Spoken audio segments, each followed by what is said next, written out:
How to use spot color for selective editing on Samsung Galaxy S26 Ultra. So let's start the video. First of all, go to app library. Now here's to click on gallery app. Now here's to click on picture. So after click on picture, click on this edit icon. So after click on this edit icon, click on this four dot icon. So after click on four dot icon, you will see now here showing you spot color. So after click on spot color, so if you want to use spot color, so you will see.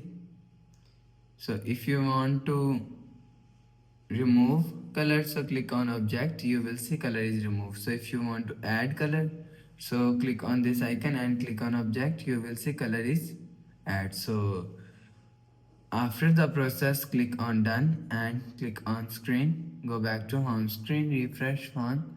So that's how you can use spot color for selective editing on Samsung Galaxy S26 Ultra.